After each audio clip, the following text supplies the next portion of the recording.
I'm in beautiful Whistler, British Columbia, and I'm just headed to the Leverage Women's Conference to talk to millennials about why they need mentoring and how Jesus informs their everyday life. That's coming up.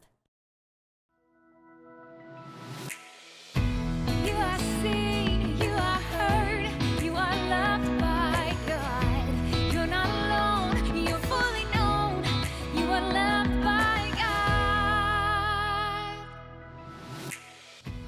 Well, welcome to See, Hear, Love, and what an exciting night it is. I'm here in Whistler, British Columbia at the Leverage Women's Conference with some amazing women. Ladies!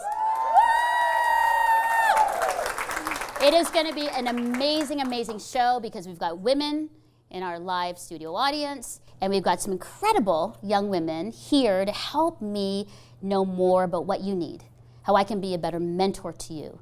So let's get started. First of all, I have Allison Weber. Welcome. I have Kristen Maynard. Welcome. You're right there, sorry. And then I have Erica Shank. Welcome, welcome. Are you guys good? Great. Yeah. A little nervous? Okay, but we're ready to go. Okay, first off, I want to ask you about being a young woman, a millennial, because I want to know what are the misconceptions about your generation? What are you just like, come on, you know, what do you believe that people think you are or who you are? Tell me.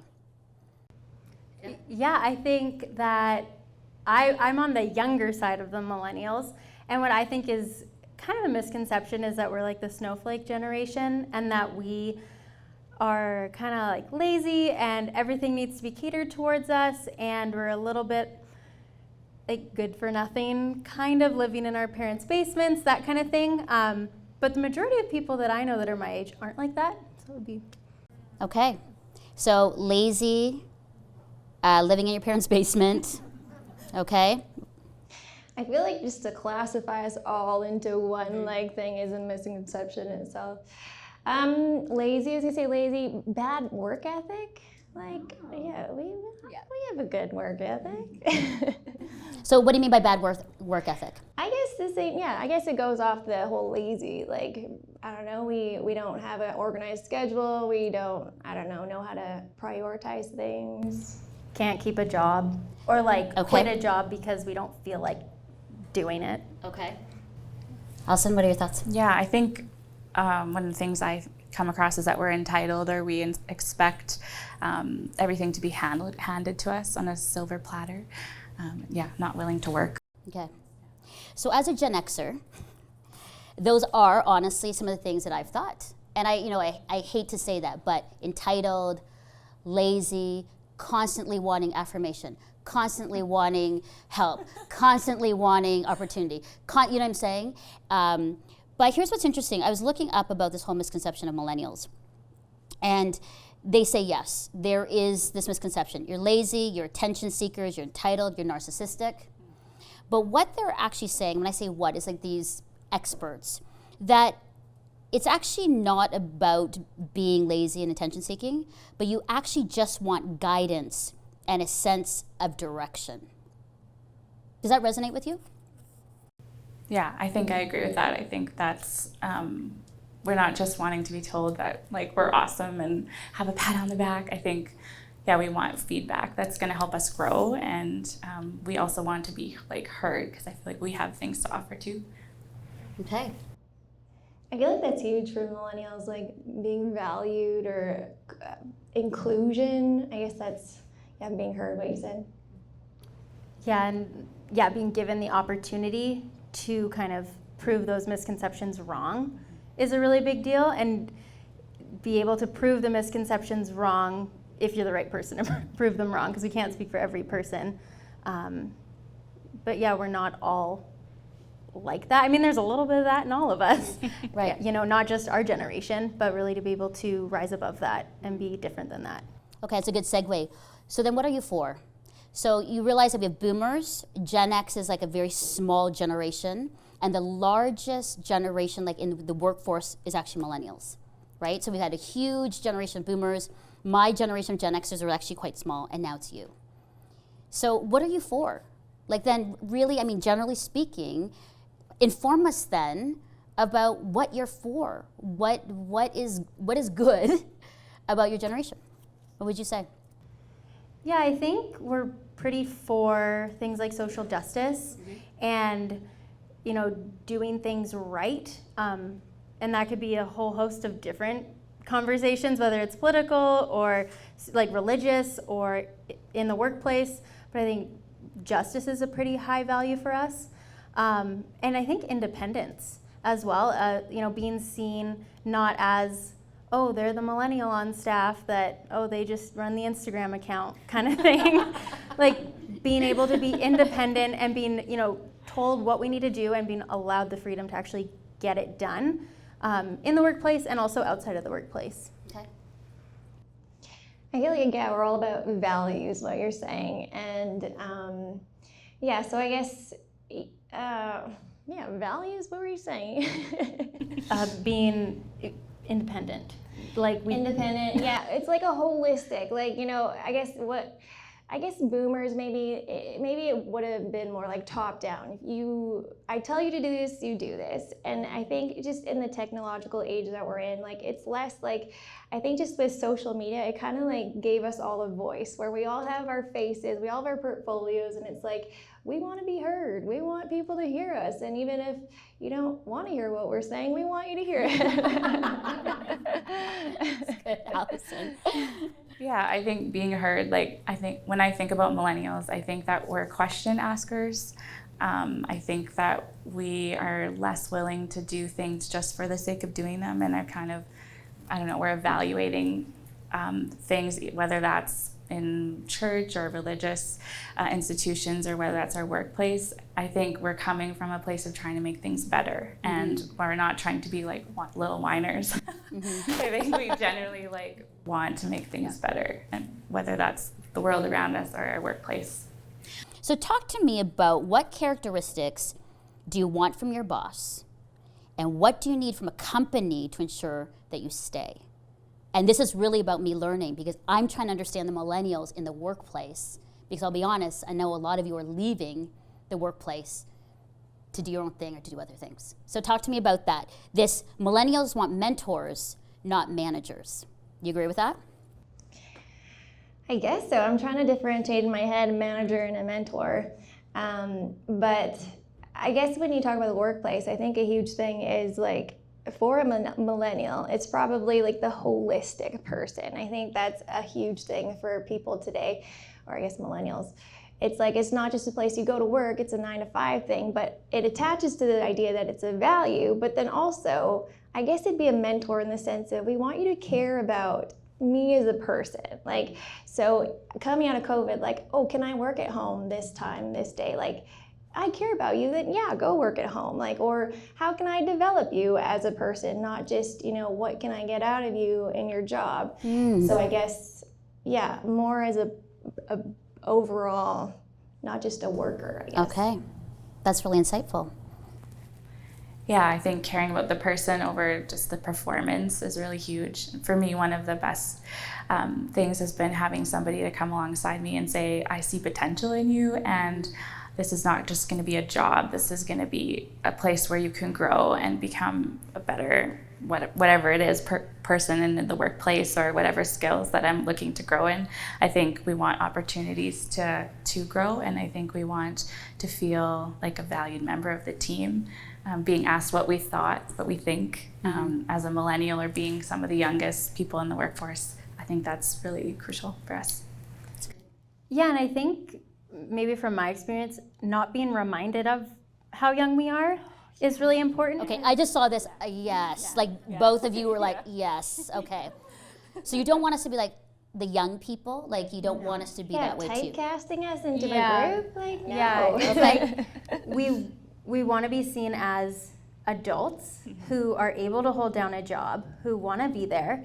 And yeah, I think for myself, having a manager who can see the potential in me and go, hey, Erica, you're great at this, this, and this. I'm going to champion that and have you do that. And here's some areas that I've seen maybe you not do great. Let's work on those and actually put in the effort to help me grow and develop me in those ways. And then another really big thing is, like the whole coming out of COVID, the flexibility to work from home, having a manager who trusts me I have my list of things to do in the week, and having a manager who trusts me that by Friday at 5, those things will be done, and they're not messaging me multiple times a day, hey, have you done this? Hey, have you done that? And if I didn't follow through, then they have every right to micromanage me. But I think sometimes older generations will feel like they need to micromanage the younger people on their teams because they believe all of the misconceptions, which maybe they know young people that are the stereotype, and that's fine. But yeah, giving us the confidence and the independence to actually do our job well is really important. You know, that is really insightful. I think trust is big. And I'll be honest with you, because I lead a team. And as a Gen Xer, you know, trust, it's like, I can trust you if I see you. So I'll be honest with you. You working from home, I can't see you. I can't see if you're actually working because you're not in my space. You're not in the cubicle beside me. And so I think that's huge. And I think for me, I've had to really let go of control in the workplace and say, I'm going to trust you. I also hear from some of my young people that work for me about really mentoring. Like, I actually want you, Melinda, to help me grow and learn. So what are the courses I can take? What are the things? Whereas in my time, you were hired to do the job. And I'm not saying that. You need to do the job. Okay, you guys, do your job and do it well. But what I'm saying is, it's not just for you, just this job that you're gonna clock in. You want, like you said, a holistic experience, and I'm learning, I'm growing. It's dynamic. I'm meeting great people, and we're sharing ideas, and it doesn't matter how old I am, because I know that I can contribute.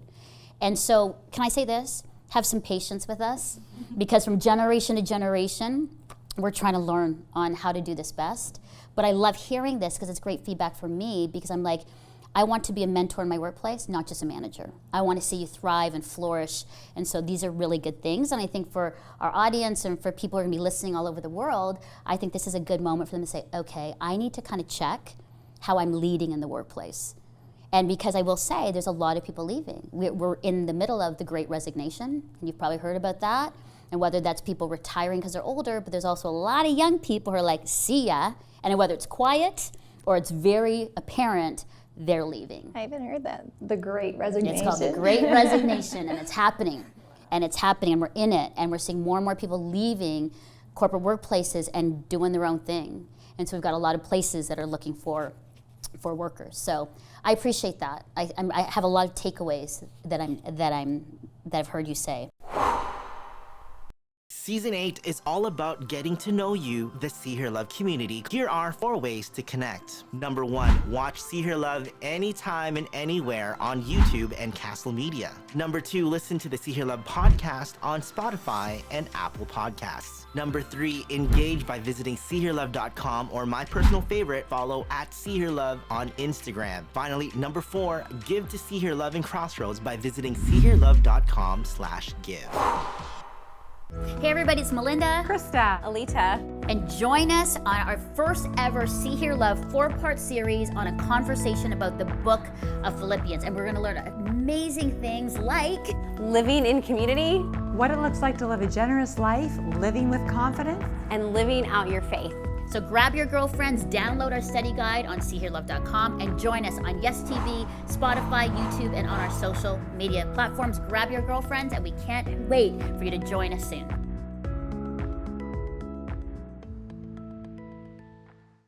I wasn't always a TV host and executive producer, and I didn't always have a platform for my voice. And if it weren't for courageous leaders who mentored me, who took a chance on me, who gave me opportunities to lead, who allowed my voice to be heard, who believed in the gifts and passion God has given me, if it weren't for them, not only would See Hear Love not exist today, but neither would the thousands of diverse voices worldwide who, thanks to your support, are choosing lives of justice, love, kindness, inclusion, and courage. And this is only made possible by viewers, listeners, and supporters like you, leaders like you. Now through TV, podcasts, YouTube, and video streaming, there is no limit to the millennials and so many others we can reach with God's transformative love and the truth that they are seen, heard, and deeply loved by God. Our community needs you. We need your leadership, your wisdom, your perspective, your voice. We need you. Donate today. Visit seehearlove.com/give.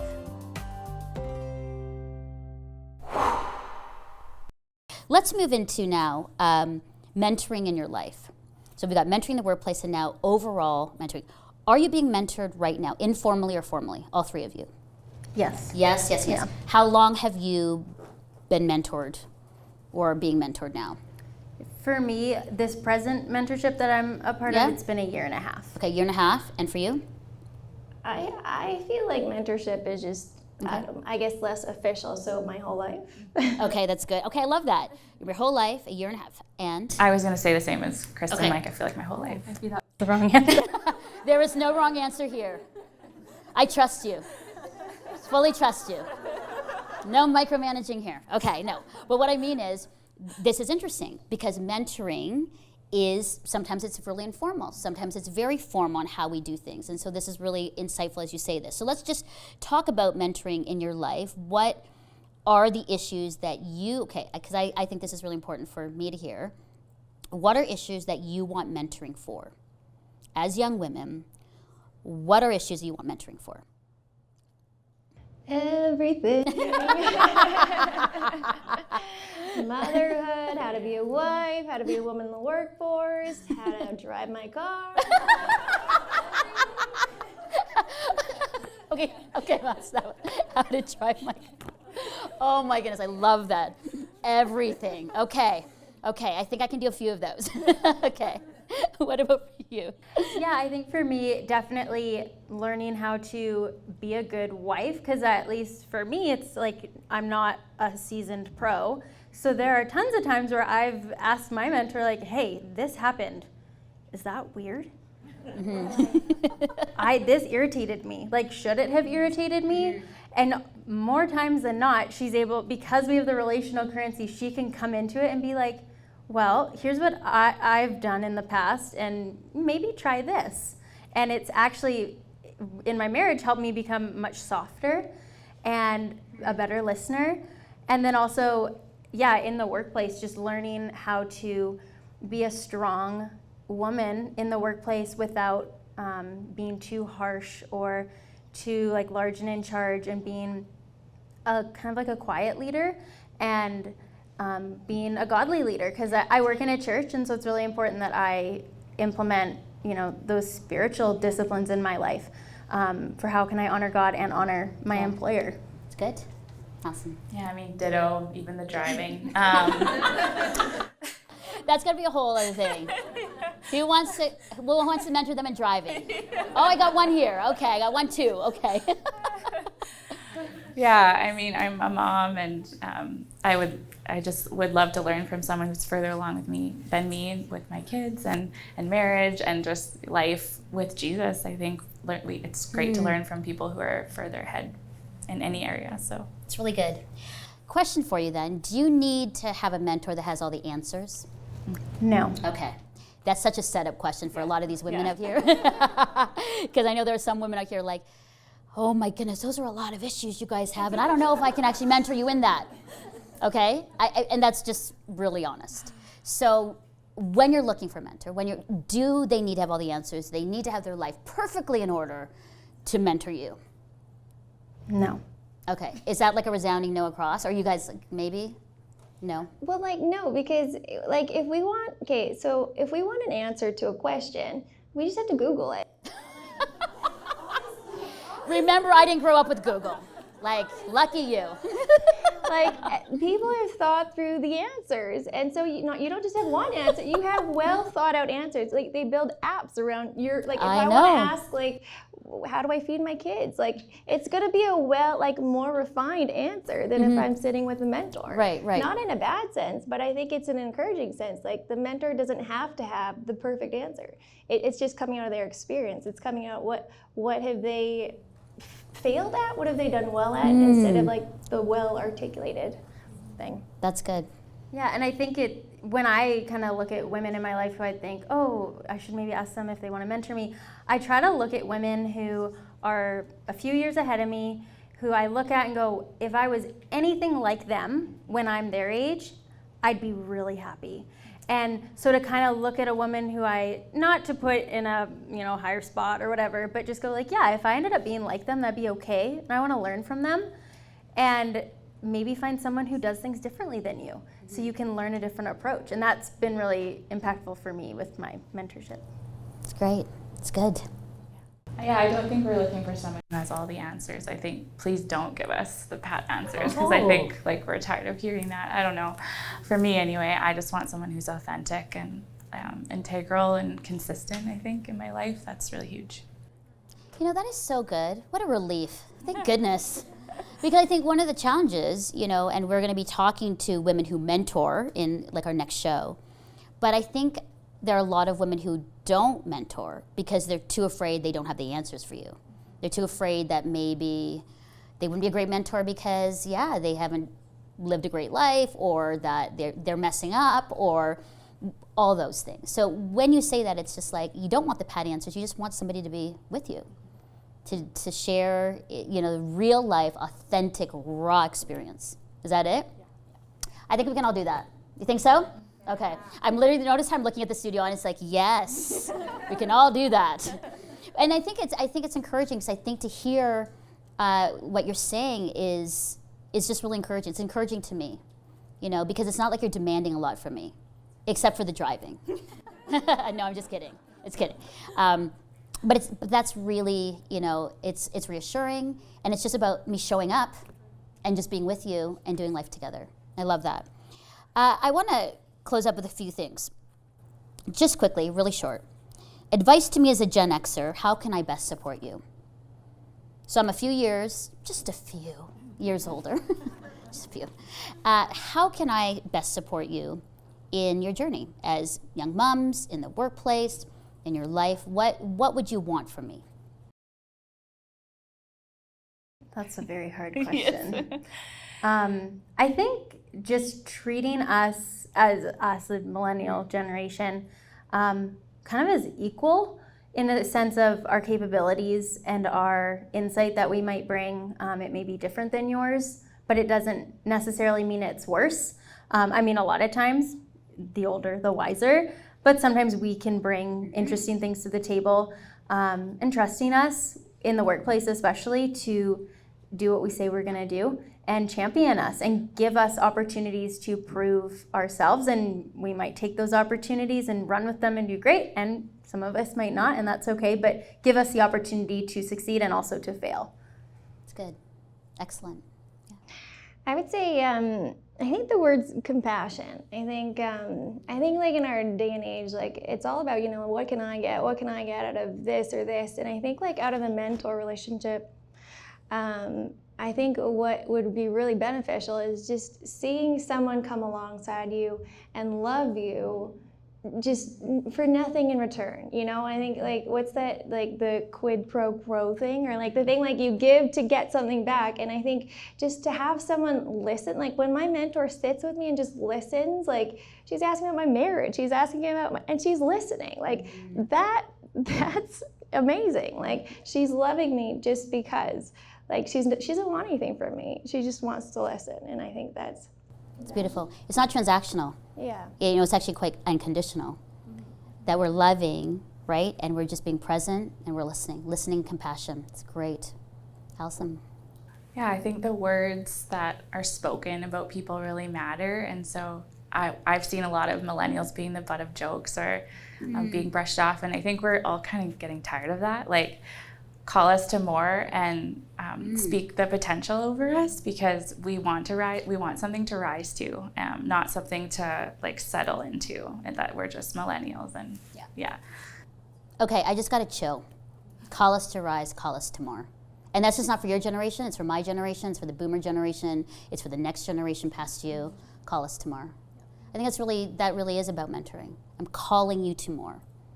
More grace and more joy, and more forgiveness of yourself, and more love, all those things. It's a perfect segue to end. Why Jesus? It's my favorite question to ask. Why do you follow Jesus, and how has he made a difference in your life?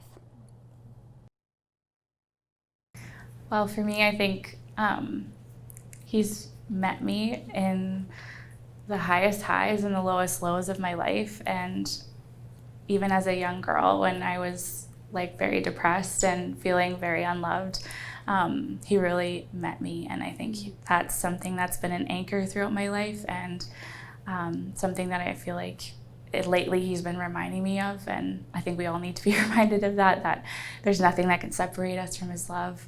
And I think that's an anchor really for life, and that I wouldn't want to do life without him. Wow. It's powerful. Thank you. It's beautiful. Yeah, and for me, I think like life is hard. Like it's really, really hard, and there's something really powerful about knowing that there is a God who loves you no matter what, even whether it's self-inflicted pain or just life's hard. And that's been something for me. I've been able to see God really, hear my prayers, like when I'm at my lowest, and have him answer me, not always in the way that I want, but God has just made himself really, really obvious to me in my life. So when you're like, why Jesus? I'm like, why not? Like for me, not everyone has had the same experience, but it's like, well, of course he loves me. Like, of course he's there. So I don't really have a spiritual answer, but it's like, I've just really felt his presence in my life.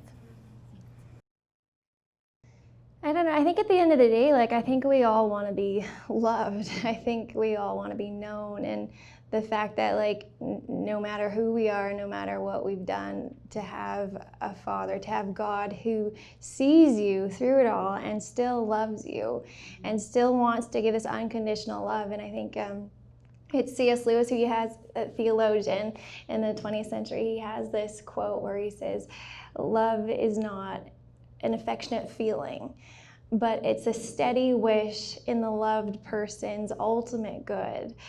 And I think that's just a beautiful thing. I think in mentorship, we want to love people just for their good. It's not about us, it's about them, about loving them. And the fact that God loves us unconditionally, I think that's beautiful. You all three are beautiful. I honestly, it's a good moment. It's a good moment to sit and listen. I need to listen more. And I think a lot of us need in mentoring is to listen, because we learn so much more when we listen. So I hope our studio audience gets it, and I think I did, that, wow, we need to really trust you, show compassion, be present with you and listen. Just be there for you, not pigeonhole you and clump you all into one big millennial generation and this is who you are. But I'm hopeful for you. I'm excited for you. And I hope you get a sense that we will be champions of you and know, too, that you are seen, heard, and loved by God. So thank you so much. Thank you so much for being with us. Thank you. Oh, yes, please. Woo! And to you, our listener and viewer, thank you for joining us here in the Leverage Women's Conference. I hope that this inspired you. I hope that Allison, Erica, and Kristen inspired you to go and mentor and to be present. If you want any information about them and this conference and mentoring, go to seehearlove.com. And I just told them, as always, know, as you go about life, as you work hard, as you mentor, as you try to drive your car, know that you are seen, heard, and deeply loved by God. Thanks for joining us. See Hear Love thanks our partners who make this show possible. Thank you for your ongoing support of Crossroads, a supporter-funded, nonprofit organization and member of the Canadian Centre for Christian Charities. Thanks to faithful people like you, we are able to continue producing See Hear Love. You can write to Crossroads, P.O. Box 5100, Burlington, Ontario, L7R 4M2, or visit crossroads.ca to learn more about our programs.